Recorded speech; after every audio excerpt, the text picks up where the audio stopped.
नमस्कार, मैं हूं अमित पालित। बिहार में नीतीश सरकार को लेकर हलचल बेहद तेज है। इस वक्त बीजेपी और जेडीयू विधायक दल की बैठक अलग अलग जगह पर हो रही है। बीजेपी की बैठक में राजनाथ सिंह का इंतजार किया जा रहा है। राजनाथ सिंह बतौर पर्यवेक्षक शामिल होंगे। दूसरी ओर नीतीश के घर पर जेडीयू विधायकों की बैठक है। आज दोपहर 12, 12:30 बजे एनडीए विधायक दल की बैठक होनी है और एनडीए की बैठक में नीतीश कुमार को नेता चुना जाएगा, जिसके बाद आगे की प्रक्रिया होगी। बीजेपी की बैठक में आज सबसे बड़ा सवाल यह है कि विधायक दल का नेता कौन होगा और क्या सुशील मोदी डिप्टी सीएम बने रहेंगे। इसे लेकर इंडिया टीवी संवाददाता नीतीश चंद्र ने नंदकिशोर यादव से बात की। बीजेपी नेता नंदकिशोर यादव पहुंचे हैं। नंदकिशोर जी, क्या होगा आज की बैठक में? आज विधायक दल की बैठक है। विधायक दल के नेता का चयन होने वाला है। चयन होगा, आराम से होगा। अच्छा, विधानमंडल दल के नेता का भी चुनाव होगा? ये सब तो केंद्रीय नेतृत्व तय करेगा। जब राजनाथ जी आएंगे तो वो तय करेंगे। तो इस बार क्या बीजेपी के मंत्री ज्यादा होंगे, ये संभावना जताई जा रही है, क्योंकि आपकी संख्या अधिक है? ये विषय नहीं है, ये सब सेंट्रल लीडरशिप तय करने का विषय है। सुशील मोदी डिप्टी सीएम फिर से होंगे या बदलाव हो सकता है? ये मैं नहीं तय कर सकता, ये नेतृत्व तय करेगा। नेतृत्व जो तय करेगा सब लोग मानेंगे। 2 डिप्टी सीएम होंगे, ऐसी भी कोई बातें कही जा रही है? मुझे इसकी जानकारी नहीं। अच्छा, तो आज एनडीए विधायक दल की बैठक जब होगी उसमें फिर आप लोग यहाँ से जाएंगे? बिल्कुल, यहाँ के बाद एनडीए विधायक दल की बैठक में जाएंगे, वहाँ नेता का चयन करेंगे और उसके बाद आज ही दावा पेश करेंगे आप? अब ये तो मुख्यमंत्री जी के उम्मीदवार जो होंगे वो तय करेंगे। शपथ ग्रहण की संभावना कब तक है? ये तो मुख्यमंत्री जो उम्मीदवार होंगे वो तय करेंगे। हमारे साथ है तो नंदकिशोर यादव अभी बहुत ज्यादा जानकारी नहीं दे पा रहे हैं। बीजेपी विधायक दल की बैठक में नेता का चुनाव होगा और इसके बाद 12:30 बजे नीतीश कुमार के आवास पर एनडीए विधायक दल की बैठक होगी, जिसमें मुख्यमंत्री का चुनाव होगा। कैमरामैन विनोद कुमार के साथ नीतीश चंद्र, इंडिया टीवी, पटना। आज बीजेपी विधायक की बैठक में इस बात पर मंथन हो रहा है कि सरकार का स्वरूप कैसा होगा, किसके कोटे से कितने मंत्री होंगे। नीतीश चंद्र ने बीजेपी के विधायक संजय पासवान से बात की। संजय पासवान बीजेपी में वो नाम है जो खुलकर बोलते रहे हैं, काफी मुखर बोलते रहे हैं, साफ साफ बोलते रहे हैं। आज भी साफ साफ बोलेंगे कुछ? क्या होगा बिहार करिए चौपट करने आप लोग आए हैं। एक तो भगवान बहुत उनके बाद मौका दिया है, ऐसा पहले आप बोलते होगा। लेकिन कुल मिला के ये मानते हम लोग हैं कि मंत्रालय कुल मिला के नए चेहरों से और नौजवानों से भरा होगा, महिलाओं से भरा होगा। ये बात जब बड़े भाई बन गए हैं तो अब तो संख्या भी ज्यादा होनी चाहिए। नैतिकता का आधार है कि हम लोगों ने जो बात पहले कहा प्री पॉल में, पोस्ट पॉल भी वही करेंगे हम लोग। डिप्टी सीएम को लेकर बड़ी चर्चा हो रही है, बदलाव होने वाला है, कुछ ऐसा आपने सुना है? इस पर नो कमेंट। बदलना चाहिए क्या? No comment. तो नो कमेंट जब पूछा गया कि आखिरकार डिप्टी सीएम पर क्या कुछ मंथन हो रहा है, कोई और नाम आ सकता है।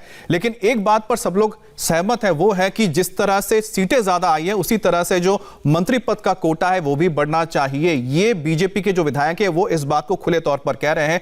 और आपको बता दें कि लगातार जो मंथन हुआ है, खासतौर पर इस बार जो दिल्ली यानी हेडक्वार्टर है वहां से भी कई तरह के संदेश भेजे जा रहे हैं, निर्देश दिए जा रहे हैं कि आखिरकार जो मंत्रिमंडल होगा बीजेपी की ओर से उसका प्रारूप कैसा हो सकता है। क्या युवाओं को ज्यादा मौका मिलेगा, यह भी देखना होगा, क्योंकि जब चुनाव हो रहे थे उस वक्त जो कुछ मुद्दे बहुत गर्म हुए थे उसमें एक रोजगार था और युवाओं की एक ना कहीं नाराजगी नजर आ रही थी रोजगार को लेकर, और बीजेपी की कोशिश है कि उसको एड्रेस किया जाए। हमारे साथ हमारे संवाददाता जुड़े हुए हैं, उनसे भी इस पर बात कर लेते हैं। नीतीश, ये बताइए कि फिलहाल और कितना वक्त देवेंद्र हमारे साथ जुड़े हुए हैं। देवेंद्र, एक बात बताइए कि अंदर खाने में आखिरकार क्या हुई है बातचीत, क्योंकि दिल्ली में कुछ ना कुछ तो जरूर पका है जो इस वक्त परोसा जाएगा पटना में। देवेंद्र, लगता है देवेंद्र को मेरी आवाज नहीं पहुंच रही, क्योंकि देवेंद्र से हम जब जानेंगे कि किस तरह से दिल्ली में मीटिंग्स हुई है और इसमें कई चीजें तय हुई हैं जिसको अब आगे पटना में रखा जाएगा। एक बार नीतीश का रुख फिर से हम कर लेते हैं कि नीतीश पटना में मौजूद है। नीतीश, ये बताइए कि फिलहाल कितना वक्त लग जाएगा इस बैठक को शुरू होने में? राजनाथ सिंह क्या पहुंच गए हैं या पहुंचने वाले हैं? नहीं, ये मैं आपको एक जानकारी दे दूं, बीजेपी विधायक दल की बैठक खत्म हो गई है। राजनाथ सिंह का इंतजार किया जा रहा था लेकिन उनको आने में देरी हो रही थी, इसलिए बैठक शुरू हो गई थी। बैठक खत्म ही हो गई है और आप देखिए ये तमाम जो विधायक हैं वो बाहर निकलकर अब मुख्यमंत्री आवास की तरफ जा रहे हैं। दरअसल यहाँ पर घोषणा नहीं की जाएगी, चूंकि राजनाथ सिंह नहीं पहुँच सके, तो अब ये बीजेपी विधायक दल का नेता कौन होगा इसकी घोषणा भी मुख्यमंत्री आवास में होने वाली बैठक में ही होगी। कई बीजेपी के विधायकों ने ये जानकारी जानकारी दी है कि अब ये घोषणा यहाँ पर नहीं होगी, यहाँ पर सिर्फ परिचय हुआ, एक दूसरे से मुलाकात हुई, एक इंट्रोडक्शन दिया गया, लेकिन नेता कौन होगा इसकी घोषणा यहाँ पर नहीं हुई है। चूंकि वक्त बीत रहा था, 12:30 बजे मुख्यमंत्री आवास में एनडीए विधायक दल की बैठक होनी है, यानी एनडीए के घटक दल के विधायकों की बैठक, और जेडीयू के विधायक दल की बैठक भी जेडीयू में चल रही है। तो अब सारे विधायक यहाँ से निकलकर मुख्यमंत्री आवास की तरफ रवाना हो रहे हैं और यहाँ पर कई जो विधायक हैं वो यहाँ से निकलकर, ये आप बता सकते हैं बैठक खत्म हो गई है? हाँ, बैठक खत्म। अच्छा, तो क्या यहाँ पर विधायक कौन होगा, विधायक दल का नेता कौन हो, इसकी चर्चा नहीं हुई यहाँ पर? ये हमारे नेता तो जैसा कि नीतीश बता रहे हैं कि विधायक दल की बैठक हो चुकी है, राजनाथ सिंह का इंतजार किया जा रहा था, नाम की घोषणा नहीं हुई है क्योंकि राजनाथ सिंह नहीं पहुंच पाए। नीतीश के पास लौटेंगे हम अपडेट के लिए, लेकिन हमारे साथ अभी जेडीयू के नेता केसी त्यागी जी जुड़ गए हैं। केसी जी, आपका बहुत बहुत स्वागत है। त्यागी जी, बताइए कि जिस तरह से एक बात जो सुनने में आ रही है, अभी भी संजय पासवान जो विधायक हैं बीजेपी के, उनका कहना है कि जिस तरह से सीटें बढ़ी हैं उसी तरह से वो उम्मीद करते हैं कि जो मंत्री पद है वो भी बीजेपी को ज्यादा मिले बनिस्पत जेडीयू के। देखिए, स्थानीय स्तर पर इस तरह की चीजें तय करने के रिवाज पहले से नहीं है। हमारी पार्टी के राष्ट्रीय अध्यक्ष, भारतीय जनता पार्टी के राष्ट्रीय अध्यक्ष, प्रधानमंत्री, गृह मंत्री मिलकर के तय करेंगे कि मंत्रिमंडल का क्या स्वरूप होगा। यद्यपि सभी दलों के जो संयुक्त दल हैं चारों जी, उनके विधायकों को अपने अपने तरीके से अपने विचार रखने का अधिकार है, लेकिन ना हमारी पार्टी में ना उनकी पार्टी में इस तरह की ट्रेडिशंस रही हैं। जो हाई कमांड है वो आपसी विचार विमर्श के बाद इन चीज़ों पर फैसला लेते हैं। अच्छा त्यागी जी, एक बात बताइए कि क्या आप लोगों की कोई चर्चा हुई है कि आखिरकार जो मंत्रिमंडल होगा किस तरह से होगा? हमारे साथ थोड़ी देर में जफर इस्लाम भी जुड़ जाएंगे, बीजेपी नेता। कोई बातचीत हुई है त्यागी जी आप लोगों के बीच में? क्या आप लोगों के बड़े जो नेता है उनके बीच में? देखिए अमित जी, ये कोई चुनाव के लिए या चुनाव के बाद बड़ा गठबंधन नहीं है जी। 1995 में जब नीतीश कुमार जी जॉर्ज फर्नांडिस जनता दल से बाहर आ गए थे और समता पार्टी बनाई थी, ये तब की अंडरस्टैंडिंग है। और जब भारतीय जनता पार्टी का पहला स्थापना सम्मेलन हुआ था तो जॉर्ज साहब बीमार थे मुंबई में, नीतीश कुमार जी उनको देखने के लिए गए थे और आडवाणी जी भी पहुंचे। तब आडवाणी जी के आग्रह निवेदन पर और उनके निमंत्रण पर भाजपा के जो सम्मेलन था मुंबई में, उसमें नीतीश कुमार गए थे। ये उसी विश्वास का, उसी का निर्णय का नतीजा है कि फिर हम 1998 में भी, 2000 में, 2005 में, 2010 में, 2020 में इकट्ठे मिलकर चुनाव लड़े हैं। और एक चीज मैं ऑन रिकॉर्ड अमित जी और कहना चाहता हूं। जी बताइए। आपके देवेंद्र पाराशर भी जुड़ गए हैं जो बिहार की काफी जानकारी रखते हैं। बिल्कुल बिल्कुल। दोनों दलों के बीच में मंत्रिमंडल के संचालन को लेकर के, कार्यक्रम को लेकर के और कार्य पद्धति को लेकर के कभी कोई विवाद नहीं हुआ। नीतीश सुशील की जो जोड़ी है उसने बहुत ही समन्वय के साथ 15 साल तक काम किया है। जी देवेंद्र, जिस तरह से त्यागी जी बता रहे हैं कि फिलहाल कोई भी विवाद नहीं है कि मंत्रिमंडल किस तरह से होगा, क्या उसका स्वरूप होगा, लेकिन अंदर खाने में क्या चल रहा है? क्या बीजेपी की ओर से ऐसी कोई मंशा है कि उनको ज्यादा सीटें मिले? क्योंकि पिछली बार हमने देखा था जो मंत्री पद थे 14 और 12 थे, यानी जेडीयू के पास 14, 12 बीजेपी के पास थे। क्या इसमें बदलाव होगा? और अमित, इस पर हम लोग बात करेंगे, लेकिन क्योंकि त्यागी सर जैसा कि अभी अभी उन्होंने बताया और एक बड़ी चीज़ उन्होंने बताई कि, और उसके तरफ सीधे सीधे इशारा भी कर रहे हैं कि नीतीश और सुशील मोदी की जोड़ी किस प्रकार से इफेक्टिव रही है।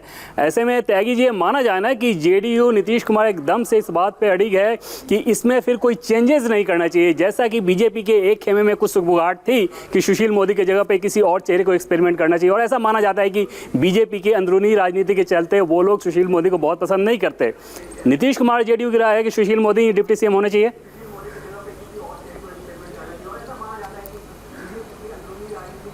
त्यागी जी, आपसे सवाल यह पूछा है देवेंद्र ने, क्या सुशील मोदी को ही डिप्टी सीएम होना चाहिए, भले ही कई नाम सामने ऐसे चर्चाएं हो रही हो? देखिए, मित्र पार्टियों में झांकना और दखलंदाजी उचित नहीं है। हम ना बीजेपी के अंदर झांकते हैं और ना बीजेपी हमारे अंदर झांकती है कि हमारा सदन में नेता कौन हो। ये भारतीय जनता पार्टी के विधायकों का हाई कमांड का फैसला है जो हमें स्वीकार होगा। मेरी टिप्पणी खाली इतनी बार है कि पिछले 15 वर्षों में इस जोड़ी ने बहुत समन्वय के साथ बिहार में काम किया है और कभी भी वैचारिक और सैद्धांतिक मतभेद सरफेस पे नहीं आए। कई तरह की दिक्कतें संकटें आती हैं और ये आज का नहीं है। दोनों 1974 के जयप्रकाश नारायण आंदोलन की उपज हैं। दोनों जेलों में साथ रहे, संघर्षों में साथ रहे और राजनीतिक जीवन भी दोनों का लगभग एक जैसा ही है। तो लंबी अंडरस्टैंडिंग दोनों के बीच में रही है। ये फैसला करना भारतीय जनता पार्टी के आला कमान का विधायकों का काम है। तो ये कोऑर्डिनेशन किसको नेता बनाते हैं? मतलब आप ओपन हैं कि बीजेपी जिसे चाहे उसे डिप्टी सीएम के तौर पे चुने। अगर सुशील मोदी को बदलने का फैसला लिया जाता है तो जेडीयू को बिल्कुल एतराज नहीं, जेडीयू पूरी तरह से ओपन है।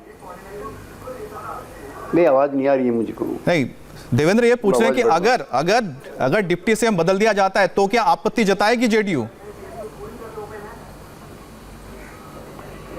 मैंने अमित जी पहले भी आपसे कहा है, मैं फिर रिपीट करना चाहता हूं, जेडीयू का नेता कौन होगा ये जेडीयू तय करेगी। भाजपा का नेता कौन होगा वो भाजपा तय करेगी। राष्ट्रीय स्तर पर भी त्यागी जी आपने बिल्कुल स्पष्ट रख दी अपनी बात, ये पार्टी तय करेगी। हमारे साथ जफर इस्लाम जुड़े हुए हैं, त्यागी जी बीजेपी के प्रवक्ता है। जफर साहब आपका भी स्वागत है। जरा ये बताइए कि क्या इस बार क्या स्वरूप बदलने जा रहा है? क्योंकि सीटें ज्यादा आई हैं तो कई आपके विधायक है जो मुखर होकर बोलते हैं कि हमारी सीटें ज्यादा आई हैं तो मंत्रिमंडल ज्यादा मिलना चाहिए। क्या ऐसी कोई बातचीत आप लोगों के पार्टी के अंदर भी हुई है, हो रही है? देखिए, हमारी पार्टी की लीडरशिप ने बहुत साफ लफ्जों में बता दिया है कि मुख्यमंत्री, इसके अलावा कोई जिक्र किसी पार्टी लीडर्स ने नहीं किया है, बाकी अंदरूनी मामला है। मुख्यमंत्री जो होंगे वो नीतीश कुमार जी होंगे। बाकी मंत्रिमंडल का क्या स्वरूप रहेगा और क्या चीजें रहेंगी, क्या अंडरस्टैंडिंग रहेगी, ये सब चीजें तो कहीं आपके पब्लिक डोमेन में नहीं है। ये अगर बातें हुई होंगी तो लीडरशिप के बीच और नीतीश कुमार जी के बीच में हुई होगी, तो मुझे मालूम नहीं इसके बारे में कोई जानकारी नहीं। लेकिन इतनी जरूर जानकारी है कि मुख्यमंत्री का चेहरा जो सबसे ज्यादा लोग जानना चाहते हैं वो मुख्यमंत्री का चेहरा वही रहेगा जो पहले था और आगे भी रहेगा। तो मुख्यमंत्री रहेंगे नीतीश कुमार जी। बाकी अंदरूनी कुछ अगर बदलाव होता है, अगर होता है, मैं इसकी पुष्टि नहीं कर रहा हूँ इसलिए कि मुझे भी जानकारी नहीं, अगर होता है तो ये तो अंदरूनी मामला उनके यहाँ भी हो सकता है, हमारे यहाँ भी हो सकता है। बिल्कुल, अंदरूनी मामले में क्या हो रहा है इसके बारे में हम देवेंद्र से पूछें, क्योंकि देवेंद्र के पास अंदर की खबर जरूर होगी। लेकिन इस ब्रेक के बाद बने रहिए आप हमारे साथ।